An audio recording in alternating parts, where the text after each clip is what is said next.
Hello friends, hope you're doing great. Uh, let's start our session.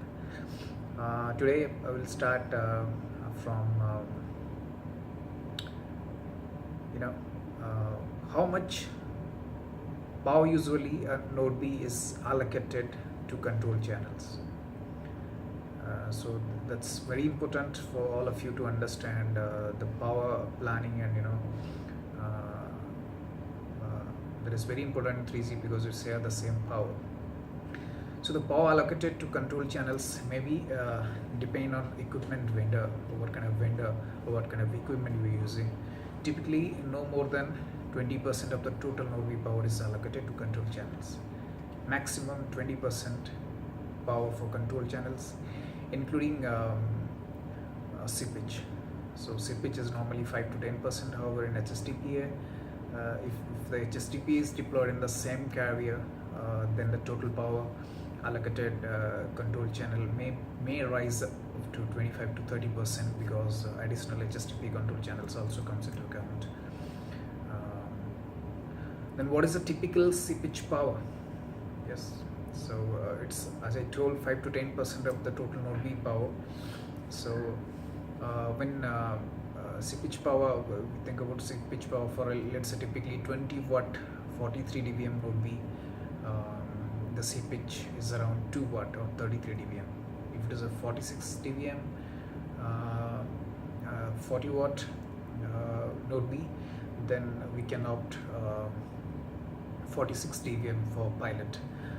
In urban areas, while in building, wherein in urban areas, due to much building, the in-building is taken care, and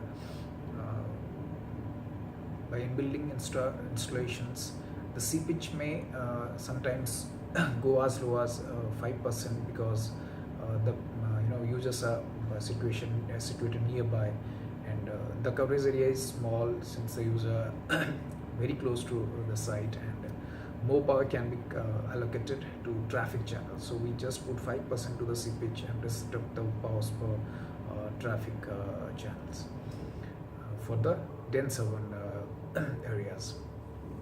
Then how much is your HSTPA max link power?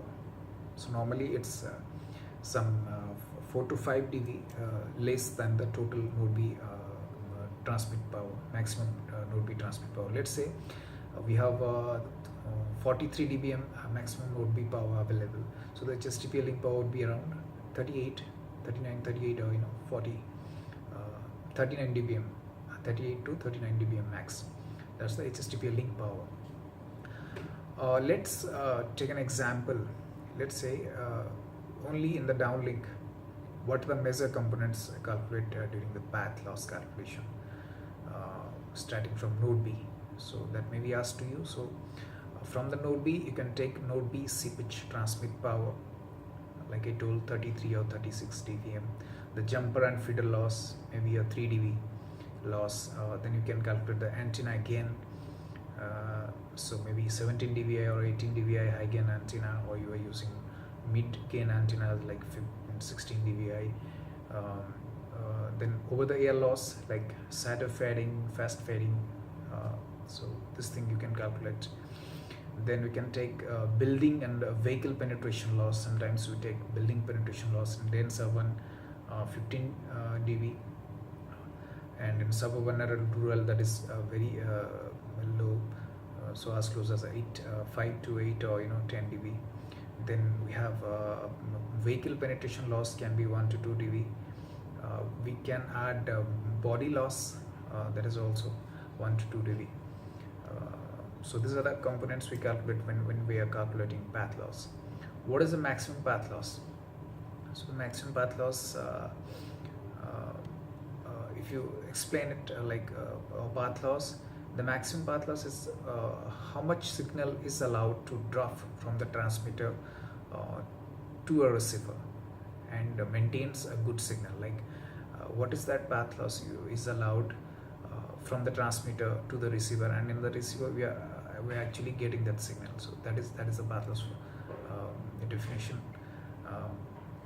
Sometimes someone may ask you with an example like let's take a simple link bus at 30 dBm of seepage power and let's say minus 100 UV sensitivity. So in that case, what would be the path loss?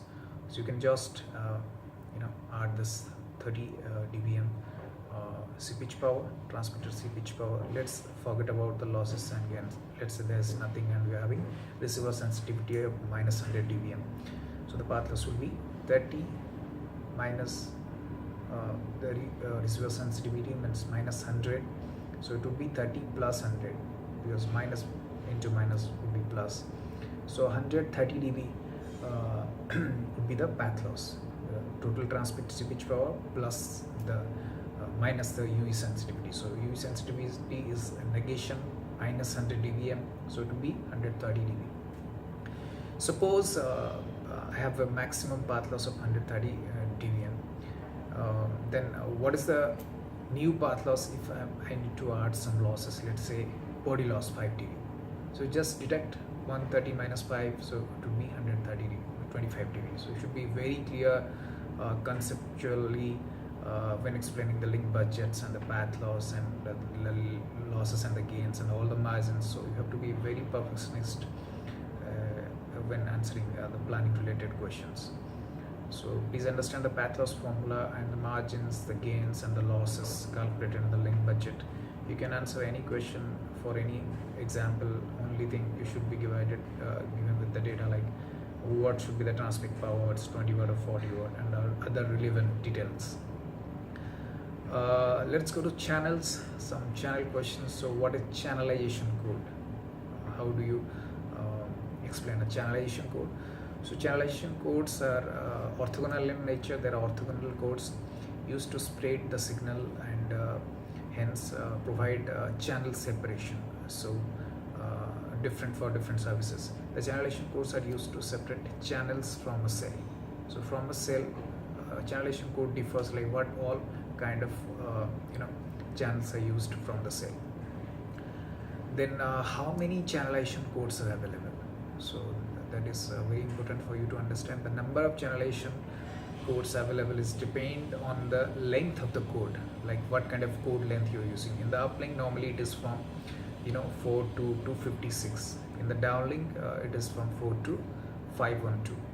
So according to the length your channelization codes are available.